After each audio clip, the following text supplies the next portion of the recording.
Doctor Mohammad ইউনূসের সময় যে pay commission গঠন করা হয়েছিল, সেই পে কমিশন ১০০ থেকে ১৪০% বৃদ্ধির বেতন বৃদ্ধির সুপারিশ করেছিল।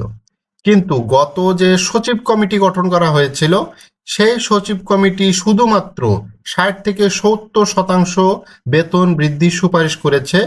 এর ফলে যেটা হয়েছে, সরকার ৫০% বেতন দিতে পারবে এমনটি খবর পাওয়া গিয়েছে অর্থ মন্ত্রণালয় থেকে। তো এখানে সোমবার ৪ মে অর্থ মন্ত্রণালয়ের একটি সূত্র জানিয়েছে, নবম পে স্কেল ৩ ধাপে বাস্তবায়ন করা হতে পারে। প্রথম ধাপে আগামী ২০২৬-২৭ অর্থ বছরের মূল বেতনের ৫০% বৃদ্ধি করা হতে পারে। তবে এই ৫০% কমিশনের সুপারিশ অনুযায়ী হবে না।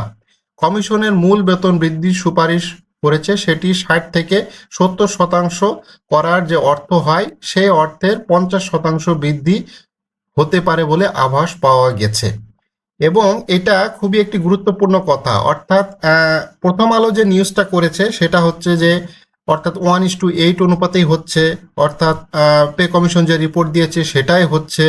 অর্থাৎ সর্বনিম্ন ২০,০০০ টাকা, সর্বোচ্চ ১,৬০,০০০ টাকা, সেইটাকে কমায়ে আরো অনেক কমানো, মানে ৬০ থেকে ৭০% বৃদ্ধি করা হতে পারে। অর্থাৎ যে পে কমিশন যে রিপোর্ট দিয়েছিল আহ, গত তত্ত্বাবধায়ক সরকারের সময়, সেখানে উল্লেখ ছিল যে সর্বোচ্চ ১,৬০,০০০ এবং সর্বনিম্ন ২০,০০০ টাকা বেসিক হবে। তো এখন সেটা আসলে থাকতেছে না, সেটা এখন থাকতেছে না।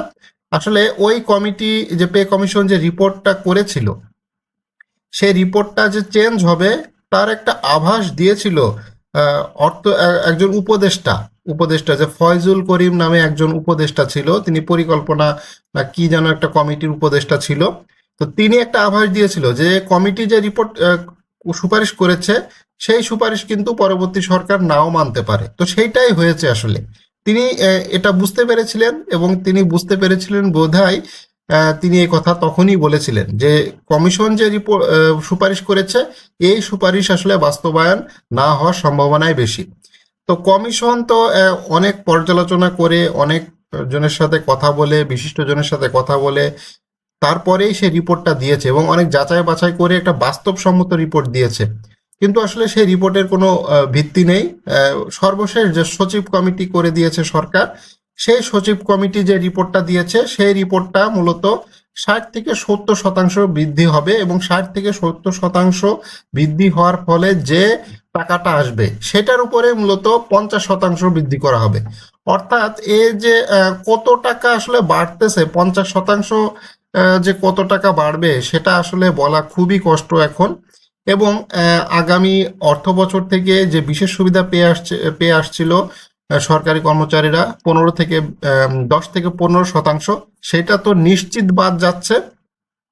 এবং নতুন যে স্কেল, অর্থাৎ নবম পে কমিশনের যে স্কেলটা আসলে কত থেকে শুরু হবে, সেটা এখন সবচেয়ে বড় প্রশ্ন। বিভিন্ন সূত্র থেকে বোঝা যাচ্ছে ১,৬০,০০০ এবং ২০,০০০, এটা আরও কমে ১,২০,০০০ বা ৩০,০০০ টাকা হতে পারে সর্বোচ্চ। আর সর্বনিম্ন হচ্ছে দেখা যাচ্ছে ১৫,০০০ টাকা বা তারও কম। যেহেতু এখন ৮,২৫০, সে ৮,২৫০ টাকার আরও কম হয়ে চলে আসলো। তো যেটা যদি আরো কম হয়ে যায়, তাহলে বর্তমান যে অবস্থা, বর্তমান যে বাজার দর, তাতে একজন চতুর্থ শ্রেণী কর্মচারীর অবস্থা খুবই খারাপ হবে। এবং এই সূত্র যদি সঠিক হয়ে থাকে যে ৬০ থেকে ৭০% বৃদ্ধি হচ্ছে, যেখানে ১০০ থেকে ১৪০% বৃদ্ধির সুপারিশ ছিল, তার থেকে কমায় একেবারে ৬০ থেকে ৭০%, অর্থাৎ কিছুটা আশেপাশে থাকলে তো হতো। অর্থাৎ এখানে যদি অ্যাটলিস্ট ৮০-৯০ যদি থাকতো, তাও মোটামুটি ভালো ছিল। ৮০-৯০, সেখানে ৬০ থেকে ৭০% মানে খুবই কম। নবম পে স্কেল বাস্তবায়ন গঠিত পে কমিশন সরকারি চাকরিজীবীদের মূল বেতন ১০০ থেকে ১৪০% বৃদ্ধির সুপারিশ করেছিল। তবে বর্তমান সরকারের আর্থিক অবস্থা বিবেচনায় এটি ৬০ থেকে ৭০% বৃদ্ধি হতে পারে বলে জানা গেছে, এবং খুবই এটা দুঃখজনক। ওই ৬০%-র ভেতরে যে মূল বেতনের ৫০% ধরে যে অর্থ আসবে, সেটাই মূলত সরকার বাড়াবে। এবং কত টাকা বাড়াবে সেটা অলরেডি অর্থ মন্ত্রণালয় কাজ শুরু করে দিয়েছে। সেটার একটা রিপোর্ট অবশ্যই তারা তৈরি করবে, এবং সেই রিপোর্টটা মূলত প্রধানমন্ত্রীর কাছে উপস্থাপন করবে। প্রধানমন্ত্রীর গ্রিন সিগন্যাল পেলেই তখন এটা বাস্তবায়ন হবে। তো প্রধানমন্ত্রী তো আগেই বলে দিয়েছিল আই হ্যাভ এ প্ল্যান। তো তার প্ল্যান অনুযায়ী 3টি ধাপে পরিকল্পনা করেছে সরকার।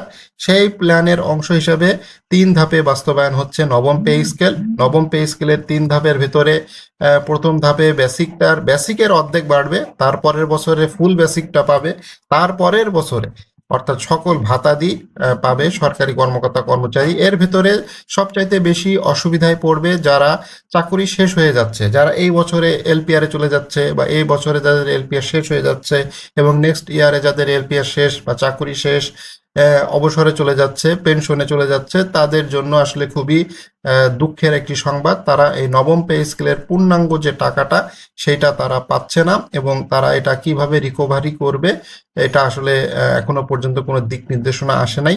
তো দিক নির্দেশনা আসলে অবশ্যই সেটা আপনাদেরকে জানানো হবে। তো এই যে 50% বেতন বৃদ্ধি, এটা খুব একটা ভালো মনে হচ্ছে না।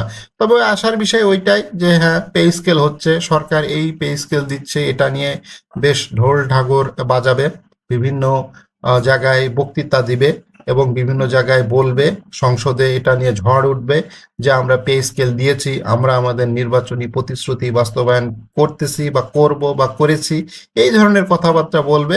আসলে অল্প একটু দিয়ে বেশি ঢোল বাজানো, সেটা আসলে মূল কাজ। তো যাই হোক, পে স্কেলটা মোটামুটি হচ্ছে, বিভিন্ন সূত্র থেকে বোঝা যাচ্ছে এবং নিউজ মিডিয়াগুলো যেভাবে খবর প্রকাশ করতেছে তাতে মনে হচ্ছে আগামী অর্থ বছর থেকে নবম পে স্কেল বাস্তবায়িত হচ্ছে, তবে সেটা অর্ধেকেরও অর্ধেক।